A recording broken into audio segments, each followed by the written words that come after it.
Dear students, আজকে আমরা পড়ব প্রকট ও প্রচ্ছন্ন বৈশিষ্ট্য, ডমিনেন্ট অ্যান্ড রিসেসিভ ক্যারেক্টারিস্টিক্স। কাকে বলে প্রকট বৈশিষ্ট্য?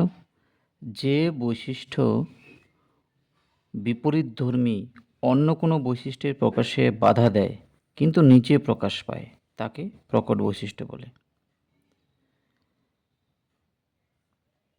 এই বৈশিষ্ট্যটা সাধারণত হেটেরোজাইগাস অবস্থায় প্রকাশ পায় ডমিনেন্ট জিনের জন্য। যেমন হেটেরোজাইগাস অবস্থায় যে জিনের প্রকট বৈশিষ্ট্য প্রকাশ পায় তাকে প্রকট জিন বলে বা ডমিনেন্ট জিন বলে। আবার যে বৈশিষ্ট্য প্রকট বৈশিষ্ট্যের উপস্থিতিতে প্রকাশিত হয় না বা সুপ্ত অবস্থায় থাকে তাকে প্রচ্ছন্ন বৈশিষ্ট্য বা রিসেসিভ ক্যারেক্টারিস্টিক্স বলে। হেটেরোজাইগাস অবস্থায় যে জিনের বৈশিষ্ট্য প্রকাশিত হয় না তাকে প্রচ্ছন্ন জিন বা রিসেসিভ জিন বলা হয়। যেমন এখানে দেখো, ক্যাপিটাল টি স্মল টি, এই উদ্ভিদটা হলো শঙ্কর লম্বা। মনে রাখবে তোমরা, বড় হাতের অক্ষর যেখানে আছে সেটাই কিন্তু সেই বৈশিষ্ট্যটাই প্রকাশিত হবে। এখানে ক্যাপিটাল লেটারে যে জিনটা আছে সেটা হবে প্রকট জিন, আর যেটা স্মল লেটারে আছে সেটা হবে প্রচ্ছন্ন জিন।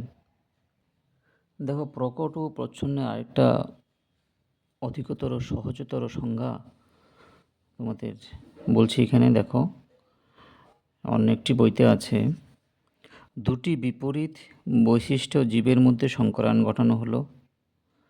এর ফলে উৎপন্ন অপত্যে যে বৈশিষ্ট্যটি প্রকাশ পাবে সেটি হবে প্রকট বৈশিষ্ট্য, এবং যে বৈশিষ্ট্যটি প্রকাশিত হবে না সেটি হবে প্রচ্ছন্ন বৈশিষ্ট্য।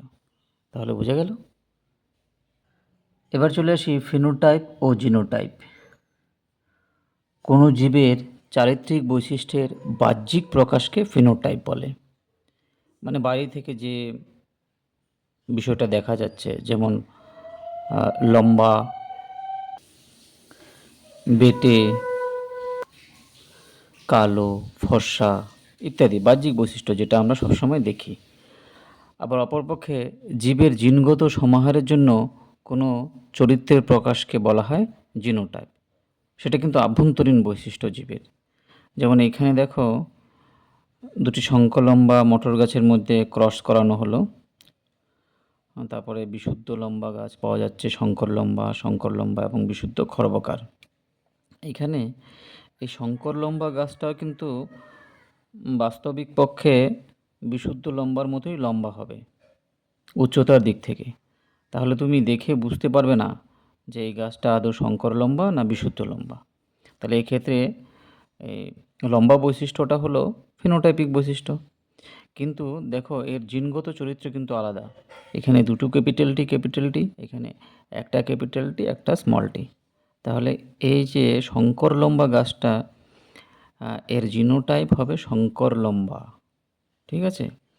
এবার এখান থেকে আমরা অনুপাত জেনে নিতে পারি, যদিও আমরা পরে এক সংখ্যক প্রশ্নে পড়ব অনুপাতগুলি। লম্বা এবং বেটের অনুপাতগুলো, ফিনোটাইপ অনুপাত দেখো 3:1 হচ্ছে, কিন্তু জিনোটাইপ 1:2:1। তার মানে একটা হলো বিশুদ্ধ লম্বা, দুটো শঙ্কর লম্বা এবং একটি বিশুদ্ধ খর্বাকার। ঠিক আছে, আজ তাহলে এই পর্যন্তই। ভিডিওটি ভালো লাগলে বন্ধুদের মধ্যে শেয়ার করবে, আর আমার চ্যানেলটা সাবস্ক্রাইব করে দিবে।